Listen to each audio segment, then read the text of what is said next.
গত ১৭ এপ্রিল যুক্তরাষ্ট্রে নিখোঁজ হন বাংলাদেশি শিক্ষার্থী জামিল আহমেদ লিমন ও নাহিদা সুলতানা বৃষ্টি। এর মধ্যে লিমনের মরদেহ উদ্ধার হলেও এখনও সন্ধান মেলেনি বৃষ্টির। যদিও যুক্তরাষ্ট্রের পুলিশের বরাত দিয়ে বৃষ্টির পরিবার তার মৃত্যু নিশ্চিত করেছে, তবে তার মরদেহের সন্ধান পায়নি মার্কিন পুলিশ। পুলিশের ধারণা, ঘাতক মরদেহটি গুম করে ফেলেছে।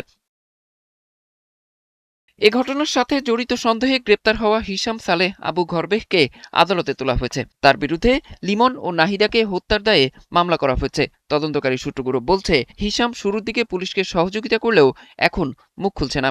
আগামী ২৮ এপ্রিল এই মামলার পরবর্তী শুনানির দিন ধার্য করেছে আদালত। স্থানীয় পুলিশের তথ্য অনুযায়ী হিশাম লিমনের রুমমেট ছিলেন। রুম শেয়ার করাই তার জন্য কাল হয়ে দাঁড়িয়েছে। যদিও এটা তার জন্য বাধ্যতামূলক ছিল না, কিন্তু এর পেছনে নানা কারণ রয়েছে বলে ধারণা করা হচ্ছে। আন্তর্জাতিক সংবাদ মাধ্যমের তথ্য অনুযায়ী বিদেশে পড়তে যাওয়া শিক্ষার্থীরা অনেকেই বাস্তবতার কারণে মার্কিনীদের সাথে রুম শেয়ার করে থাকেন। যুক্তরাষ্ট্রের শহরগুলো ভাড়ার দিক থেকে খুবই ব্যয়বহুল হওয়ায় খরচ কমাতে এমন সিদ্ধান্ত নেন বেশিরভাগ শিক্ষার্থী। এছাড়া বাসা ভাড়া নিতে গিয়ে ক্রেডিট হিস্ট্রির প্রয়োজন হয়, তাই একা বাসা পাওয়া কঠিন হয়ে পড়ে। এক্ষেত্রে মার্কিনীদের সাথে রুম শেয়ার করলে এই বাধা কিছুটা কমে। মূলত নতুন দেশে খরচ কমানো এবং খাপ খাওয়াতেই এমন সিদ্ধান্ত নিতে বাধ্য হন শিক্ষার্থীরা।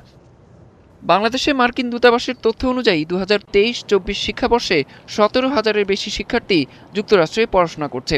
গত ১০ বছরে তাদের সংখ্যা ২৫০ থেকে ৩০০% বেড়েছে বলে জানিয়েছে মার্কিন কর্তৃপক্ষ। অরিসুল ইসলাম, ৭১।